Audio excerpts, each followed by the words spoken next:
Hello, everyone, and welcome back to the channel. My name is Adi, and today I have what I think is going to be the last Series 9 team report on the channel, days into Series 10, but it's going to be a good one because we have one of the global finalists from Players Cup 4. We have Nick Sefranek. How are you doing, Nick? Doing great, Adi. Thank you for having me. Of course, I'm really glad you can make it on. I was really excited to hear about this team.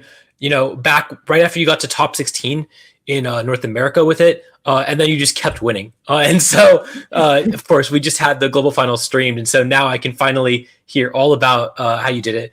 But first, I guess, do you want to introduce yourself for people who may not know you?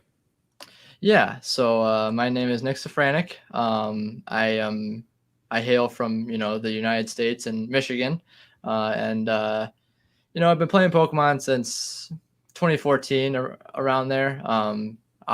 Obviously, like when you start a game competitively, you're not very good at it, and I certainly was part of that group as well. And then over the years, kind of just got better and better, and made worlds in 2016, 2018, 2019, and then obviously 2020 happened, and there wasn't really a worlds, but yeah, I think my best finish before this Players Cup finish was the Players Cup 2. I got top 16 in North America, and then fell short once I lost to Donald. And yeah, it was just this Series 7/Series 9 format was really fun for me as far as building. In Series 7, I kind of took some inspiration from you, Adi, and used Comfey next to all my other. It was different Pokemon next to Comfey, but it was still the same kind of deal where you just kind of heal, and yeah, it was just a great time.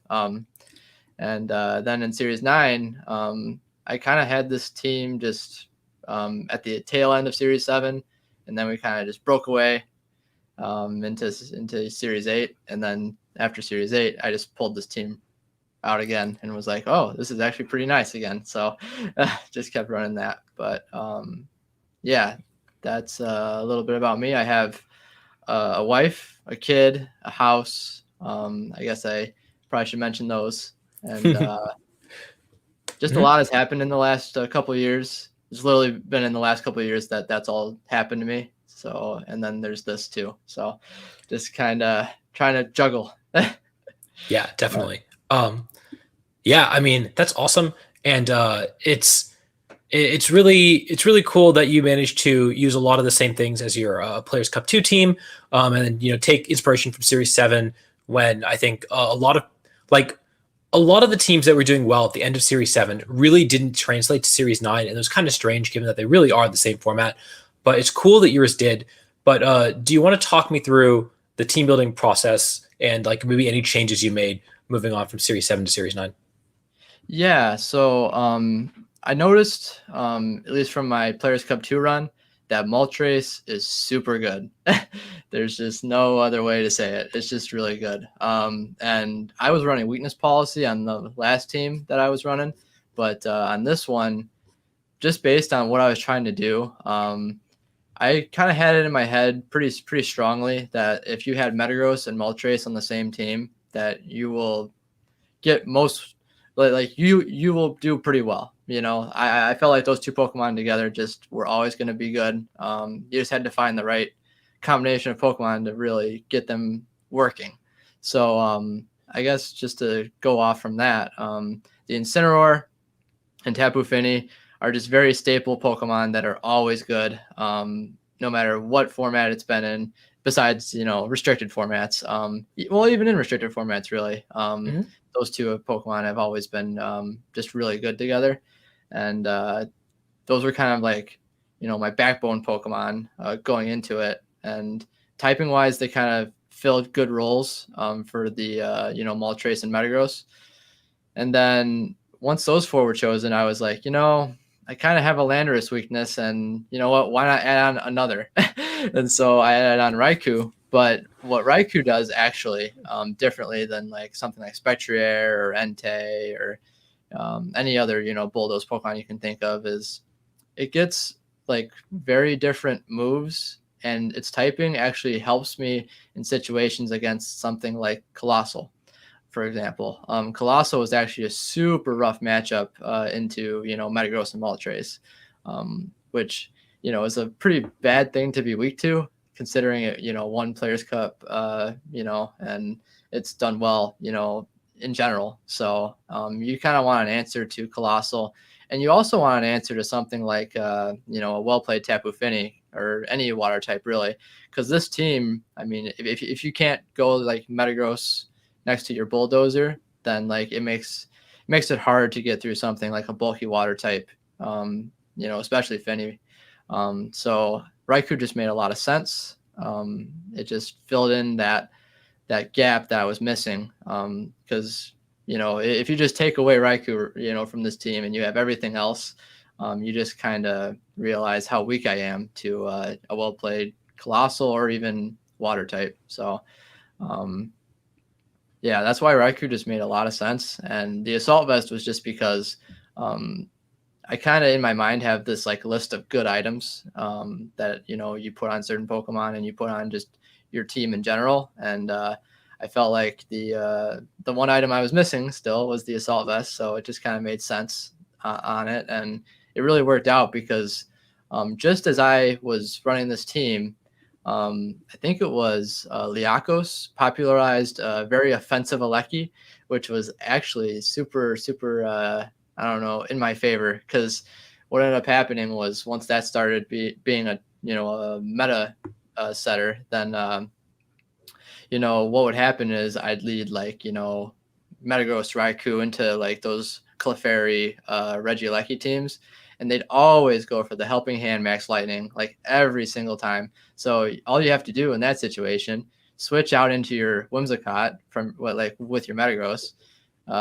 They bring it down to Sash, obviously, but then like the Raikou ends up going for a Snarl or a Bulldoze that turn. Well, not a Bulldoze because you don't want to knock yourself out, but a Snarl. And you're an Assault Vest Raikou against a -1 Aleki, and you just Tailwind, Snarl, Snarl, Snarl, and then you're able to get a Bulldoze off once you get your Metagross in, and you're in Tailwind, so you definitely outspeed the Aleki then after a Bulldoze. And yeah, that's kind of I started noticing like certain trends in the meta, and it just kind of made sense to keep running this team, especially towards the Players Cup 4 time, because I really didn't feel like confident with any other team. And the Whimsicott is kind of self-explanatory as far as the first 3 moves. You want Tailwind, you want Moonblast. I feel like if you don't run a Whimsicott with both those moves, it's kind of hard to like do what you want to do, especially if you get taunted yourself. You at least want an attacking move. So I know usually it's a toss-up between Dazzling Gleam and Moonblast, but I think Moonblast was the right thing to do. I got a lot of nice special attack drops during the tournament run, so that was kind of nice.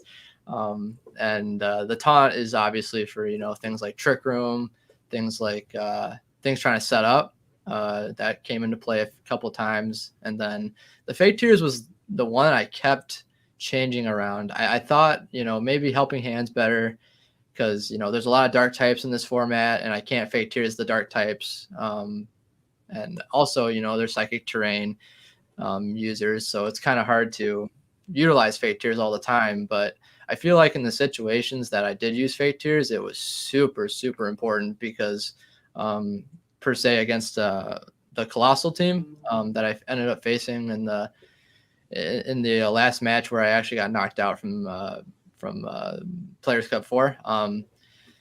It was super important because it allowed me to put the Colossal in a position where I was in Tailwind and I hadn't Dynamaxed anything yet, and it was Moltres in Tailwind, and I had found out earlier that my Moltres in Tailwind actually outsped his Colossal at +6 speed. So I could go for Fate Tears Max Darkness, and even if he went for the Aqua Jet play, I would still outspeed, and he would have done so much damage to himself that the Fate Tears plus Max Darkness just knocked him out. And there was a couple other situations where like you go for Fate Tears into something like a Tapu Fini, for example. You go for Fate Tears plus Max Airstream with your Life Orb Moltres, and it gets the knockout, which was really fun against, I believe his name is Shivering Sea. He was my last round right before I got into the global finals.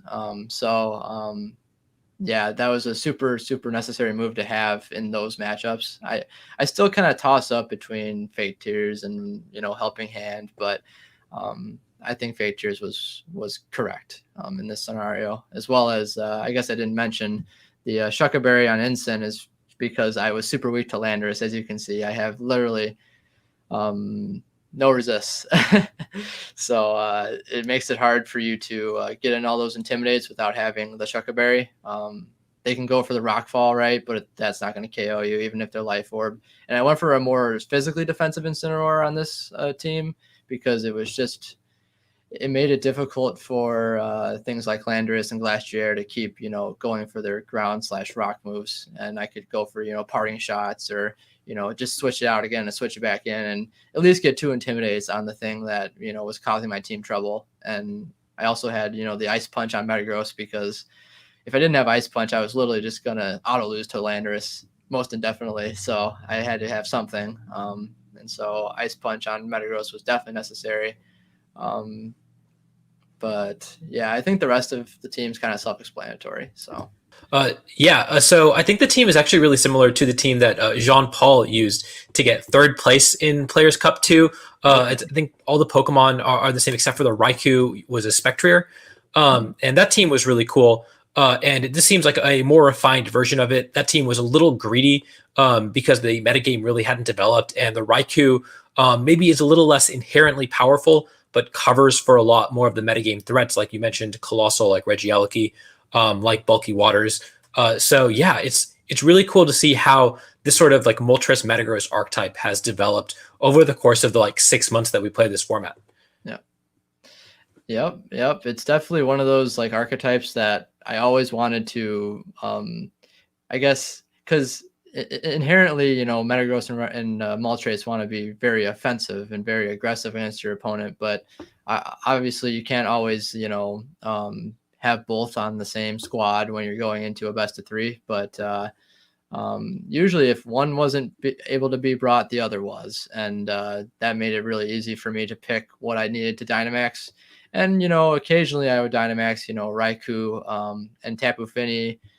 Those 2 are also good max options. Obviously, Raikou doesn't want to max, but it really does a lot of work against the Colossal team, because if you think about the Colossal team, the only thing that can actually resist Raikou is the Dragapult. And that's about it. There's that and the Rillaboom, I guess. So there's 2, Pokemon you got to watch out for if you're going to max the Raikou in that matchup. But like the other 4 really do not want to, deal with Raikou. There's, if you go for a Max Geyser with this Raikou and, they leave their Colossal in, they're definitely not, they're definitely not doing good. So, Yeah. And so I guess going into Players Cup 4, did you feel like you knew how you were going to approach most matchups, or were you figuring it out in team preview, just like trying to figure out how to utilize your tools? well, just based on my current lifestyle, as a dad and as someone who's like a full-time engineer, it's really hard to find the time to actually practice a lot. And so, most of the time I would have liked to practice against something like a well-played Colossal, but oftentimes when you're on the ladder, it's not always a well-played Colossal. It's, more like I click buttons and I try to win, which, I mean, if you're facing those people, it's very easy to just be like, oh yeah, I have a good Colossal matchup. But then like, if you actually face somebody that's, knows what they're doing, like very, very well, in-depth plays, then it makes it a little harder. So as far as like going to team preview and stuff, it was mainly just off the cuff. Be honest, like before going into the event, I literally played, I think it was 5 matches of ladder on my Switch, and 2 of those were disconnects on my end. So I really had not a lot of practice going into this, and I just kind of did what I thought was best. And I think that shows a lot about the team, to be honest.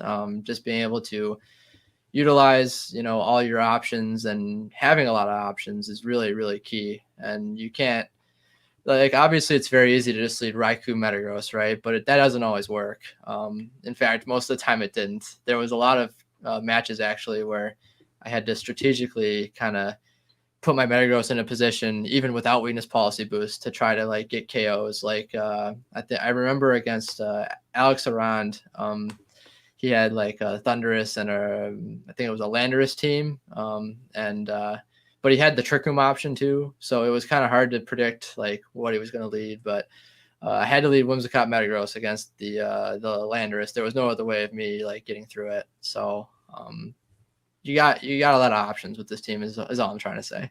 Yeah, yeah, definitely. And I think that really speaks to, in at least in Series 9, where it was a format, at least for me, that I felt like being very comfortable with your team and knowing all of your different approaches is really valuable, because there wasn't really like a set of 3 or 4 standard teams you were going to face. It was really a wide open format. And even after it ended, I don't think that we really know what the best team is. There's still so many different teams that you could use.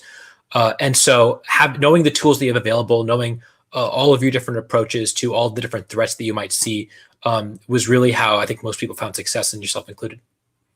Yeah, I'd have to agree. Like, that's why I said on my Twitter post, actually, with my team, that, like I said, that Series 7 and Series 9 were literally my favorite formats of this whole entire series, like, or this whole entire, era of online. It's just been great to be able to play these formats, and just, in the future, be able to, just be like, hey, I've used this before, and maybe I can try something in the lab again. Like if Raikou ever comes up again, I'll know how to use it. It's in my toolbox. So yeah, I mean, with the inner focus buff, I'm sure it'll come up again as we get to Series 10. It's just all about fake out, and so inner focus is such a good ability, right? I'm sure Raikou will see its time again. We'll see. We'll see with things like Xerneas and the other super aggressive Pokemon out there. I'd have to really build something good for that to work, but we'll see. Yeah, I guess. And so it's probably not worthwhile right now to talk about how like your specific game plans into specific matchups, but I want you to talk me through how you approached team preview with this team, and what kind of maybe modes that you commonly used, or what kind of threats that stood out in team preview that you had to specifically consider. Yeah, so going into any game, you definitely want to focus on things like Landorus. Landorus can really make this team go from doing something to doing nothing, especially if it's next to like redirection or anything like that. I found it really hard to get through those teams, but the way that you beat those teams is just getting Incineroar in and out. There's if you get Incineroar in and out, and you're able to get your, whether it be your Metagross or your Moltres. I like to bring Moltres a lot against things that are, going for Max Quakes, just because, Metagross doesn't appreciate those. But if you're facing a non-Life Orb Landorus, one that's like Assault Vest or Lumberry, the Metagross actually might be a better bring in that scenario, just because you do have the Ice Punch, and, you can just get things rolling with your Raikou and, your Tailwind. Usually, depending on the matchup, like, I remember in, I think it was winners round 2 of Players Cup 4 in the global finals. He had Venusaur, Grimmsnarl, Registeel, Trick Room team, and I hadn't really practiced a lot against, Grimmsnarl plus Registeel. I practiced against, Registeel or Grimmsnarl, but not together. And so that made it kind of harder for me to get through something like Registeel, for example, because Registeel, if it's in a position to set up, it will definitely go for the setup move against my team, whether it be Iron Defense or Amnesia. And in the case of the match I was just mentioning, it was both. That's why I have 2 taunts also on my team, is so that I'm able to kind of stop those Pokemon that love to set up and love to just kind of sit there. Ferrothorn was a big threat. I remember facing that round 1 of the Swiss rounds, even of Players Cup 4, and the Ferrothorn plus, I think it was a Mamoswine too on the same team, and both those together, like, one of those alone is even hard, but both of them together made it super hard for me to get through. Because Mamoswine, if you take a look at my team, it's just like, the Landorus, but worse. I can't even intimidate it. So the way I got through that was just, Tapu Fini. Really, there's really no other way to do it. So just kind of tried to get Tapu Fini in the right position, and get some fake tears off maybe, and or maybe I think I had a Metagross too in that match that I brought, and went for max steel spikes. Those are also good against something like a Mamoswine. But I'd say Mamoswine, Ferrothorn, Colossal for sure is a threat if you can't get Raikou in the right position, which it's very easy for the Colossal player to like switch around and switch in and out, and make it so that Raikou can't do anything. But in my game 2 against Antonio, actually, he had switched in his Rillaboom, and I knew he was going to do this because Colossal players, if they're really good, they'll try to make the most consistent plays. So I went for Scald into his Rillaboom switch, and I got a burn. So that felt pretty nice, because for the rest of the game, I'm just like, well, don't have to deal with Rillaboom really. It's kind of a sitting duck going for U-turns and trying to get into the right position. So, but yeah, I'd say that those Pokemon for sure, and then also the Rotom Heat. Rotom Heat can really dunk on this team if it gets set up. So you definitely got to watch out for that one too. Obviously, Finny's there, but Finny doesn't like taking max lightnings either. So it's kind of one of those things where you got to position your Snarling Raikou and your Tailwind and your Fake Tears, and kind of just position your Pokemon into the right spot. So. Mm-hmm. Yeah, and I guess one of the cool things about this team is that it has a lot of tools to play very passively, like the Snarl AV Raikou, like Incineroar pivoting in and out, but it also can go really aggressively when you decide to turn it on.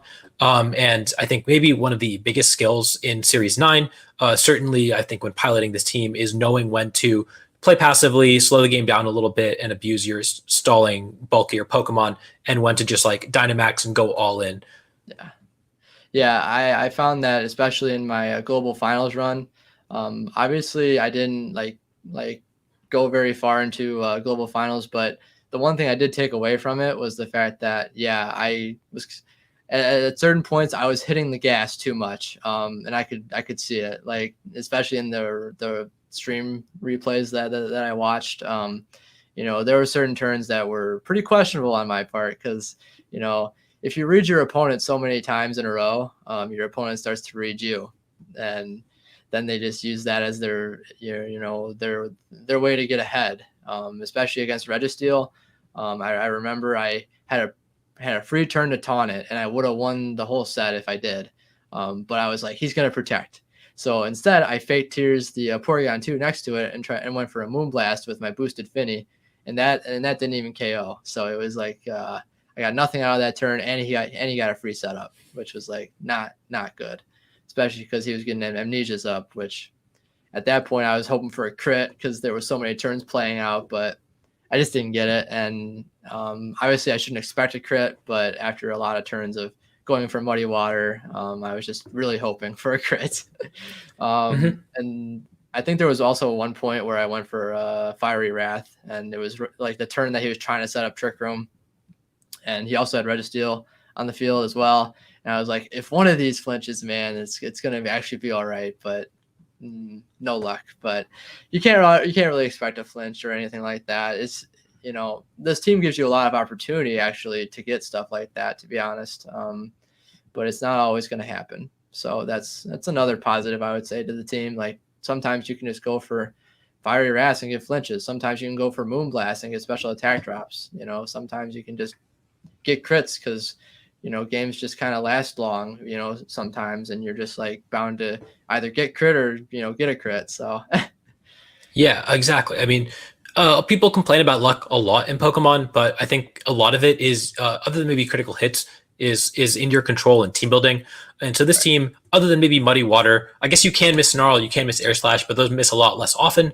You're not going to really miss moves. But on the other hand, you have so many different ways, be it like Moonblast special attack drops, Scald burns, Fiery Wrath flinches, Air Slash flinches, Iron Head flinches. You have so many different ways where 30% of the time you're just going to end up way ahead.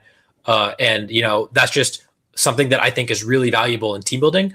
And you can't rely on it, like you said. Right. But even if you're playing an even game and you get one of those things, a lot of times you just end up ahead. And seriously, like especially in the global finals, like all it takes is one turn. Like if something happens, or if you make a wrong read, or your opponent makes a wrong read, that can be the end of the game, really. Obviously, there's ways to come back from things, but when you're at that level of like play where both players know exactly what they need to do, sometimes all it is one turn. That's what I found, at least in the little experience I had there. So, Yeah, definitely.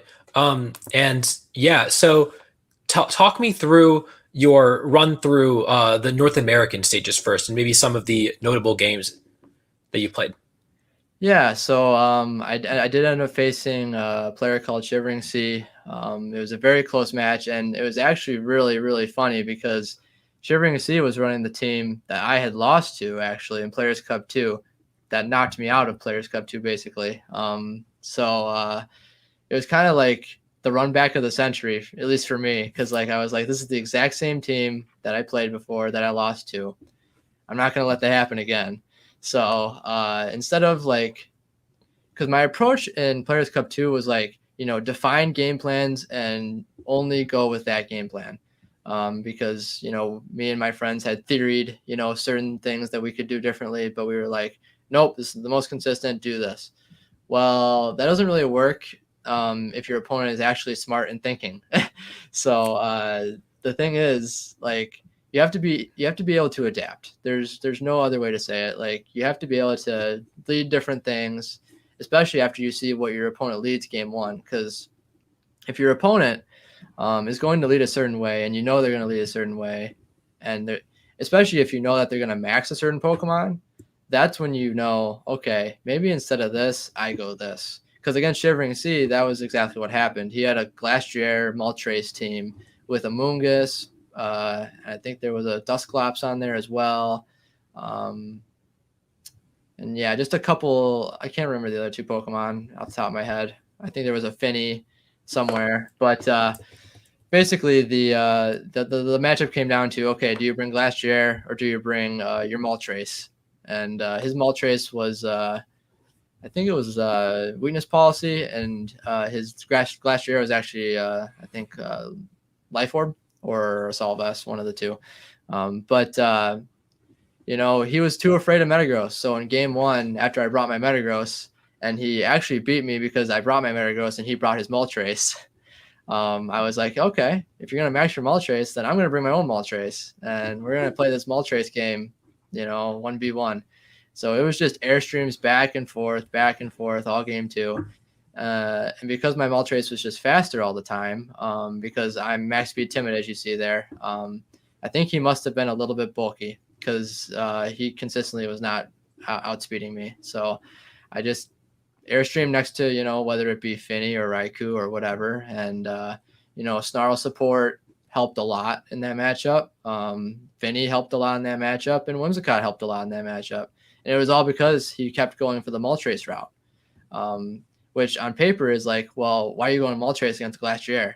But he kept going what he was going with. So I was like, well, if this is what he wants to do, I'll keep doing this, and obviously it's pretty risky if he brings the Glastrier, but I don't know. Sometimes you just got to read your opponent with this team. You got to know what your opponent's doing and what he has locked himself into, if he's locked himself into anything, like as far as like a certain way of, playing the match or whatever. And then I did play Alex Underhill too in the Swiss rounds leading up to the North American regional finals. And that was a very cool set, actually. I think he posted a clip on his Twitter of his Landorus getting all the KOs in one turn. I think he KO'd like literally everything on the field with Earthquake. And I think his Weezing was on the field too. So it was like a weird interaction where his Weezing died and then his Intimidate activated after everything was dead. And so, yeah, that was just a funny little clip there. But our set was very, very back and forth. Him being able to neutralize and gas my Incineroar was kind of rough because like usually that's how I deal with Landorus is with Incineroar, and he was also Life Orb Landorus, which was super scary. But I think in the end, I think we both played to the best of our ability. I think I made one incorrect play, and that's really what decided game 3 between us. And I think that really shows how good like certain players are like up against each other.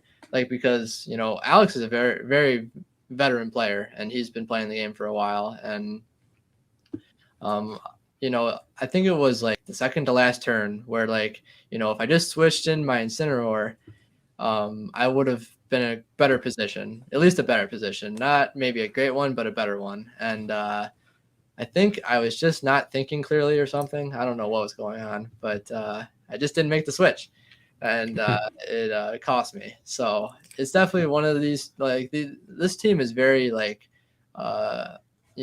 aggressive and flexible. So you have to be very careful when you play it because it's not always obvious what you have to do. And there's not necessarily set game plans, like I was saying earlier. You don't really go into any match going, yeah, this is how I'm going to do it, unless you've like used the team for a while and you're facing a meta team. But and then against I guess I'll name one more just to talk about it. I faced Alex Laurent, also known as what's his new name? He used to be Azulite, I believe. Yeah, Azulite. Yeah, that's who he is. And against him, it was Stakataka, Indeedee, Landorus, Thundurus, and the other two really don't matter because that's all that those are the 4 that mattered to me as far as in team preview. And I guess there was a Torkoal too, so that's actually pretty important. So basically, it was Gus the lead, in that matchup, because if he leads Stakataka and Indeedee and I lead Metagross, Raikou, it's okay for a turn, but then Torkoal comes in. And Torkoal coming in, even though I might have a special defense boost, is not necessarily great because you still have the Stakataka to deal with. You still have eruptions to deal with. And that's not a good thing to say the least. So I ended up leading actually Incineroar Moltres into the game 1 as he led the Indeedee Stakataka, and I knew his Indeedee wasn't Sash because of open team sheet. So I just went for Life Orb Max Darkness into that Indeedee and Taunt, and he ended up actually maxing his Stakataka that turn, but it didn't really matter because he was already -1. So like it made it easier to deal with that. And I think he was just kind of flustered with that lead from me because I let Incineroar Moltres into what could have been a Defiant Thundurus, which is like, kind of nasty to say the least. So in game 2, like because of how game 1 went, I was like, okay, he's not going to lead Trick Room. He's leading Landorus Thundurus, like 100%. And so I just let Whimsicott Metagross. And went for Max Hailstorm and I think Tailwind that turn. And that pretty much put him just in a rough spot because like he just, he went all in both games. He went all in the Trick Room game 1 and he went all in on the more aggressive route game 2. And I called him on both games. So obviously it was a 50-50 call. It could have gone easily the other direction if he had called it opposite that I called it. But sometimes some matchups are just like that, to be honest. Like I didn't face a lot of those kinds of matchups. It was mainly just against Alex that I felt like I had to make the 50-50 call of, is he going to lead this? Is he going to lead that? Those are like the matches that stick well with me, along with like my last match against Colossal where I maxed the Raikou. I think that was a very hype moment for the stream when I maxed the Raikou in front of the Colossal. So that was pretty fun. And so did you go 7-2 or 8-1 in Swiss? I went 7-2. I actually ended up losing the first round of Swiss in the day, and then just won, and then I lost to Alex Underhill, that is. Mm-hmm. So 7-2, and then That's one of the cool things about Swiss that isn't true in like the double elimination format we had in the past. If you lose round one double elim, it's so set back so far. Whereas here, you're just like you still have the ability to play. You're still basically on a level playing field, no matter when you lose that first match. Yeah. Yeah, and then I kind of carried that into the North American regional finals because I ended up losing pretty early on there as well. I lost to a player called Egrim, and he had a really good team. I think if I played another set against him, I could have won, but the set that we had played, it just he just 2-0'd me. He brought the Celesteela with Grim Snarl, Fake Tears, Trick stuff, and he had Ferrothorn as well on the team. And so obviously I already mentioned that Ferrothorn is kind of rough. And then you kind of partner it with a well-played Celesteela. I was just always afraid to bring the Metagross because of the Grimmsnarl tricking me. But yeah. Then I lost that game, which put me into the losers bracket pretty early. I think it was round 2. I was in losers already.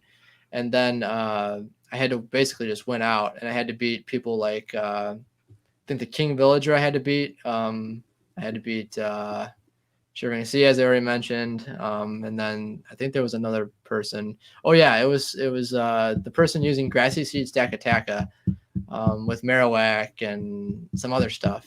I can't remember his name, but I think he's a pretty good player. He got that far, so he's got to be pretty good. And so I had to beat all those different archetypes to get to where I was at. Yeah. And I mean, and then of course you made it all the way to global finals through that functionally losers bracket run, both in Swiss and in Top Cut. And then during that, I think 2-week span between global finals regional finals finishing and global finals, what was your preparation like, and did you make any changes to your team? So, funny story about the global finals. I ended up having a wedding the weekend before. As far as I got married. So it was one of those. Congratulations! Thank you. It was one of those things where like prep was very minimal. Definitely didn't prepare as much as I wanted to, but at the same time, I don't think I would have changed anything because the team's just solid. I think the only thing that might have came into play was like maybe if I had tested a little bit more with like some shifting of EV spreads, because like this Metagross, for example, it's got the 188 speed investment in it. I probably did a little bit too much speed investment in there. I probably could have invested more in bulk and maybe gotten some better rolls in my favor. But the speed was actually very important because in my round 1 actually of regional finals, my Metagross in Tailwind actually ended up outspeeding my opponent's Alecki, which is wild, because that meant the Alecki was like super slow, like astronomically slow. People were doing that at the end of Series 9. It made no sense to me, but yeah, fair enough. Yeah, I was just going to mention this. The speed was not as fast as it was as you see it now. It was actually a little slower before the tournament. So I ended up shifting it because I kept speed tying with Celesteelas because Celesteelas spec to be the same thing as my Metagross, because Metagross facing against -1 speed Pokemon is the same thing as Celesteela being at +1 speed against certain Pokemon. So I was just like, I want to just outspeed that thing. So I'll just invest as much as I can to some degree, so. Yeah, it's funny that you mentioned that because I remember for my Players Cup prep, I remember EVing my Regieleki specifically to be faster than Celesteela at +2. And so I guess like that being faster than that meant that you had fast fed my Eleki too. So that's crazy. That's a lot of speed. Yeah. I, with the Adamant Nature, you don't need a lot of attack investment. And I think that's something that I guess you can like if you look at, all these spreads really, there's something to be said about EVing your team, not necessarily because before this Incineroar spread I have here, I had the 236 careful spread. And that really didn't do me any good because I wasn't bringing it to those matchups where I was like needing to take a special attack. I needed to take a physical attack because that's when I would bring it. And same with the Metagross. Like I have investment in speed because when I bring it, I always need it to be a little bit faster than my opponent's Pokemon. And same with like the 68 special defense investment, the 204 HP. That's to live things like certain colossal hits, certain Regieleki hits. It actually had a chance to survive the modest max special attack life orb, helping hand boosted max rising voltage from Aleki with the spread. I think it was like I think I had a 60% chance to live or something like that, and which is pretty good odds. Not the greatest, but obviously I already told you my game plan against that kind of lead. But like if I had to stay in, I could have. And so yeah. And then the 252 spreads, I mainly default to those on Pokemon that I'm just like, I just need this to go really fast. This is a Whimsicott team. I can't just like have all this bulk without something that's going to actually take good advantage of the Tailwind. And because Moltres also had max Airstream as an option, I'd rather have that be the fastest thing on my team comparatively to everything else besides Raikou. Obviously, Raikou's the fastest actually, but the fastest Airstream around my team, is really fast. So it just made a lot of sense, and I was just trying to do a lot of damage with this thing. And the Finny spread was just, I think I got the 244 HP from like Pikalytics because, I was seeing a lot of spreads with 244 HP. So I'm like, oh, I think this is a good leftovers number. So I'll just take that. And then the 188 special attack, modest nature. I was just trying to do a lot of damage because in Tailwind, you just want to, go fast and hit hard. And Finny already is able to like call mind in front of a lot of things, especially in Series 7 and Series 9. Obviously, if you're running Finny in like Series 10, you can't do this.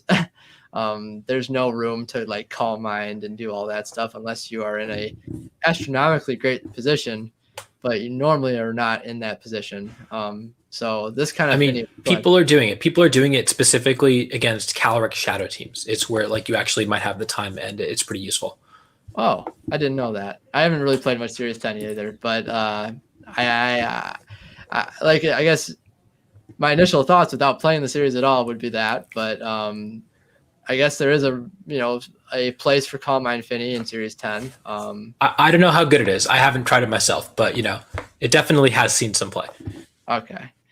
Yeah, I like normally when I think of Finny, I think of like at least in restricted formats, I think of the support one with like Haze and Heal Pulse and all the rest of the support moves that it gets.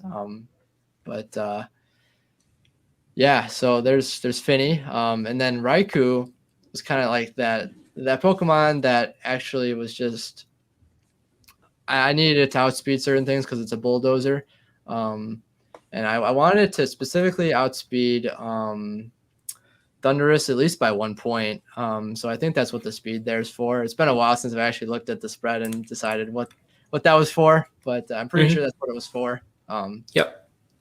And because you outspeed the Thundurus, you're able to go for cheeky Scalds into the Thundurus and maybe get a maybe you get a burn, because Thundurus, on paper is kind of rough against this team.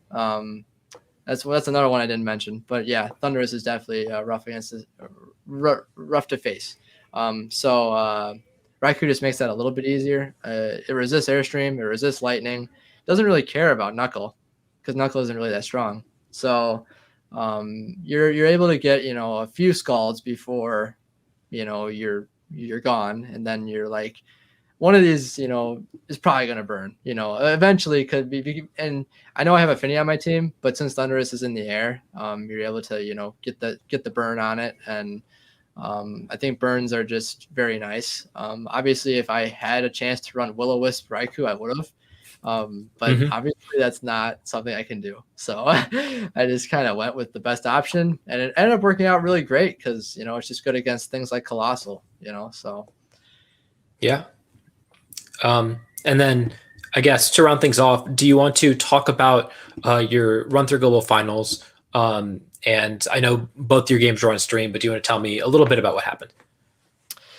Yeah. So both my games were streamed, and it was very, very I guess, nice. And also like like as the person that's being streamed and you're watching your game back, obviously you see a lot of things you could have done differently. But I think against my winners round 2 opponent, which was Kevin Salvetto, I think that's his name. He had the Grim Snarl Venusaur with weakness policy, and he had Torkoal on the team, Registeel, Porygon 2, and I think the last one, I can't remember the last one. I think it was probably like Finny or something like that. But he didn't actually end up bringing it anyway. But it was one of those matchups where, obviously, just like the rest of this tournament, not much preparation. So I was just like, okay, how do I best deal with this team? I see the Trick Room option. I see, the Venusaur, and I'm like, well, Incineroar Moltres is actually pretty nice. If I lead that, then I have a chance to stop Trick Room, and I also have a chance to really just give Venusaur a hard time. Because it's one of those Pokemon. It's one of those teams where like it really wants to set up something, whether it be screens with Grimmsnarl or whether it be just the Registeel, setting up, or the Trick Room setup from Porygon 2. And so having Taunt on Incineroar was super good in that matchup. I didn't actually ever end up taunting the whole set, but just having it, made my opponent have to play a certain way. So in game 1, he leads, Grimmsnarl, Venusaur. He had Registeel in the back and Porygon 2 in the back, which obviously I don't know that going into game 1. Because I thought maybe he'd bring Torkoal just for the speed control with Venusaur, but he never went Torkoal actually the whole time, which was actually really surprising to me. But so he led Grimmsnarl, Venusaur. I lead Incineroar, or no, he led Grimmsnarl, Venusaur, and I led Incineroar, Moltres. And so basically in this position, I'm able to fake out the Grimmsnarl, and in game 1, I don't know if I was just feeling greedy or what, but I went for Nasty Plot with my Moltres. And he went for the Vine Lash into my Moltres, and that was a lot of damage to be taking on something that I was supposedly going to max. And I did max it the next turn, but I think having that happen in game 1 really allowed me to adjust in game 2 pretty well. So basically, to sum up game 1 after that, it was like Registeel came in after Moltres and Incineroar had already taken a lot of damage. He got to be able to he was able to set up his Registeel, and it was Tabu Fini versus Registeel and Porygon 2, and it just didn't end up in my favor. I was going for crits, in game 1, and it just, didn't happen. So in game 2, I played it a little differently. I was like, okay, so if he's just going to go for, damage into my Moltres, then I'm just going to max my Moltres immediately. I'm not going to set up, because setup isn't going to help me if I just lose all my HP in the process. So turn 1, he actually ends up max guarding his Venusaur, which was like, wow, that's super good for me, because I'm just fake outing and airstreaming your Grimmsnarl. And so that was a lot of damage on Grimmsnarl. It actually didn't KO. It brought it really, really close to KOing, but not quite. And so the next turn, I just go for airstream again into the Grimmsnarl as he sets up a light screen, and I go for parting shot into the Venusaur, because I'm like, since your weakness policy Venusaur, you are weak. Like you just don't have the life orb damage, so like I can go for parting shots pretty freely into that, not give you your weakness policy boost, and just kind of let you sit there, and feel like you're not doing a lot. And then as I parting shot out, I went into my Whimsicott, and he went for his Vine Lash into the Whimsicott switch in, which really didn't do a lot, because Whimsicott's very frail, and I didn't even take 50%, and that's like, obviously that's like, a resisted hit, but for Whimsicott, that's actually pretty impressive to like take that pretty well. So from there, I was able to kind of pin him with Whimsicott plus Moltres. If he ever switched in Registeel, it was going to get taunted. If he ever switched in Porygon 2, it was going to get taunted. And if you ever KO'd Whimsicott, then Incineroar is also coming in, and has taunt as well. And so that kind of positioned Moltres into just the perfect spot to be able to just, get some airstreams off, I think I went for 1 darkness at the end, and that allowed me to get like special defense drops and go for the fiery wraths. And that really put me in a good spot with Finny in the end game, because then, you know, all of his Pokemon are chipped down. All I have to do is Calm Mind and win the game. And I think there was also a point where he switched in Registeel on a Flare Blitz from my Incineroar, because I called his switch in from his Venusaur to his Registeel. So that also helped. Yeah, I think that against teams like Registeel teams or Iron Defense Ferrothorn and stuff like that, being able to tempo them is really valuable, just because they aren't playing. One of their Pokemon doesn't do anything for like the first 3 turns it's on the field, you know, and so they have to. They're playing with 3 Pokemon, and if you can take KOs faster than they can take KOs, you get to just like out damage the Registeel like by 2v1ing it or 3v1ing it. That's exactly what happened in game 2, and then in game 3, I made a slight error, honestly. I looked back at just the turn 1, and so what happened was he maxed his Venusaur, and I maxed my Moltres, and I thought for sure, like, because I hadn't been targeting his Venusaur the whole time, something in my head was telling me he's gonna Sleep Powder this time. He's gonna do it just because I haven't been targeting his Venusaur. Maybe he'll just Sleep Powder this time. And so, if he does that play, well, I better just Airstream it and fake out the Grimmsnarl. And he just maxes the Venusaur. I go for the Airstream. Weakness Policy Boost activates. He goes for Vine Lash into my Incineroar. Does over 50%, which really stinks on this Incineroar, because this Incineroar doesn't have Citrus Berry. It doesn't have any way to heal itself. So any damage that I take is super not like it's just not good, because I got Flare Blitz, which is KOing myself. I have, you know, the parting shots are nice, but like if I'm already really low, it's really hard to utilize Incineroar to its fullest, because that's my main fire type on this team, and that's the thing that was going to hit the Registeel, the Venusaur. You know, those were the big problem Pokemon for me. So like taking that much damage turn 1 was really not necessary. I should have just went for the fake out and went for the Airstream into the Grimmsnarl, just like I did game 2, and I would have been fine, because then I could have gotten Incineroar into a position like I had in game 2, where I parting shot out, you know, come back in later, go for a Flare Blitz maybe, or a Taunt, and just have, you know, my Whimsicott, you know, switching in and out, because it's like the one thing that resists like grass besides Moltres that I was bringing to this matchup. Because I was bringing Finny, Moltres, Incin, Whimsicott the whole time. And he was bringing the same 4 as well the whole time. So I felt pretty comfortable with leading Incineroar Moltres, but I think just at the end, I made one bad read turn 1, and then I also made a bad read later in the game when I had a chance to taunt his Registeel, and I didn't. And so that ended up really putting me in a bad spot just by overreading my opponent. So yeah, and you know, sometimes that happens, and so you drop down to losers bracket at that point. You mentioned you talked a little bit about your match versus Roxanne, and who is, in my opinion, maybe the best Colossal player in the world at the end of Series 9. But do you want to give a recap of what happened there? Yeah, I honestly think this match was the highlight of the entire stream. I'm a little biased, obviously, but I thought it was really, really fun, because everyone was looking at Raikou, and they're like, wow, this thing is actually doing something. Like it's actually like good in this matchup, because the thing about Raikou is I never really max it unless it's against Colossal. And against Colossal, it just feels so good. I don't know. Like, they don't have many switch-ins, and the ones they do have are very obvious, extremely obvious. So game 1, I led Whimsicott Raikou into his Urshifu Colossal, and I knew he was going to be terrified, because he's like, I know this thing has Scald. I know this Whimsicott's just going to Tailwind on me. So turn 1, let's just make the hard read straight off the bat. Let's just go for Moonblast into the Urshifu plus Lightning into the Urshifu. Let's not even touch the Colossal. And it actually worked out, because he double switched. He ended up switching into his Incin for his Urshifu and switched into his Rillaboom for his Colossal.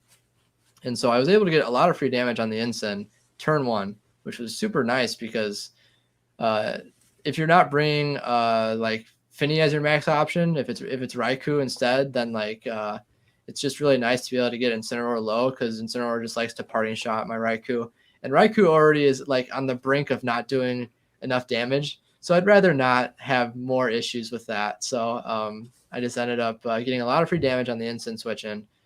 And I got rid of his grassy terrain at the same time as he switched it in because of the lightning. So that was super helpful. And then the next turn, I went for, Geyser into the Ensign. I think his Rillaboom went for a U-turn. And then that went into a Colossal, which then, since his Ensign had just gotten KO'd that turn, he was able to bring in Urshifu and Colossal again. And then I think he pulled some more switches. I should have been able to win this game, but because of my early max of kind of going all in, it kind of put me in a weird spot, because at the end of the game he was able to get a late game Colossal, which was kind of hard to handle without Dynamax available to me. I'd wasted so many resources on trying to, kind of read my opponent and not necessarily deal with that Colossal that was always being the max option on my opponent's team. So he ended up in the late game, going for Aqua Jet into his Colossal when I had no max turns available anymore.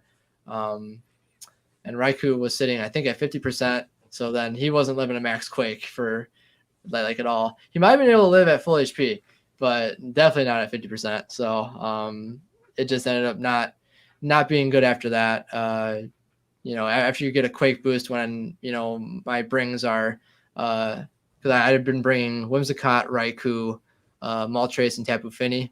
And so obviously Colossal just kind of has a field day if he gets to +2. So that was kind of the rough end to game one. But then game two, because I was able to kind of see what I did wrong in game one, I ended up not maxing Raikou this time, turn one. I felt like that was, the right thing to do. I didn't want to just go super aggressive again, because I saw how it worked out game one, and it wasn't the right thing to do. So he led the same way. He led the same way. I led the same way. I actually ended up going for Tailwind plus Scald into the Colossal slot, which switched into the Rillaboom. And I think I talked about earlier with you, Adi, that the Rillaboom ended up getting burned on the switch in. And that made Finny look very nice into his team after that. Just kind of ended up, putting myself in a position that was like even better than I had hoped for. And after the burn, it was really hard for Roxon to really put himself in the right spot, because like I ended up going for like a late game Moltres max in that game, and went for like a Fake Tears plus Max Darkness into his Colossal, and that just put him so low. And he tried to like evade the knockout by not Aqua Jetting himself, but by doing so, he actually ended up like proccing my Berserk on Moltres, which put me in a nice spot there. And at one point, my Moltres was at like one HP after the Gmax Vocalist was all said and done.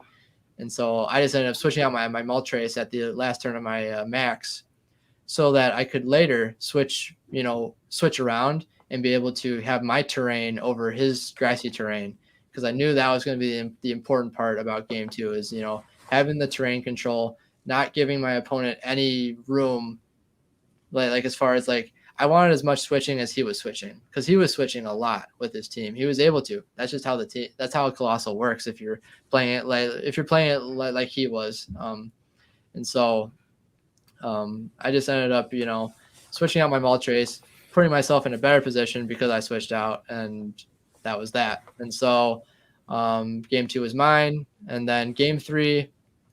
I think game three really just speaks to my greed. Sometimes when I'm in like these stressful situations, I tried to make a read that I really didn't need to. He was already maxed with his Colossal, and I had the opportunity to just max guys with the Colossal and get rid of it. But I was like, he's going to max guard. He's going to max guard. So I'm just going to attack the other slot. And even attacking the other slot didn't net me a KO. So like he didn't max guard, and I also didn't get a KO. So that just didn't work out for me. But yeah, that's kind of the way that my run ended. But if you ever want to, watch the matches, you can always go to the Pokemon Twitch or YouTube, and they're up there under day one. So. Mm-hmm. And I will link that in the description, of course, along with the importable, and the rental code is on the screen if you find somewhere to play Series 9 again, or if we rotate back into a format like this. Definitely would recommend that you try this team out. But yeah, so those are all the questions that I have. Thank you so much for coming on the channel. I really appreciate it. A really cool team and very, very impressive run to Players Cup Global Finals. Do you have any final words or shout outs that you wanted to give? Well, I'd like to shout out just all my family, as far as the family out in Illinois, which are like my actual family, and then the ones that I married into recently, which are out in Michigan here. So just like to shout all them out. They are super just great people, and I wouldn't be where I am today without all them. So I just appreciate them. Obviously, my son. I love my son. I love just the life I've been able to create out here, and I just hope that I'm able to keep doing good things. That's really what I want to do. So yeah, looking forward to seeing little Sefranek win Juniors World Championship at some point. I'm definitely working up to it. So for sure. Yeah. Well, again, thank you so much for coming on, and congratulations. And until next time, I will see you all later. Later.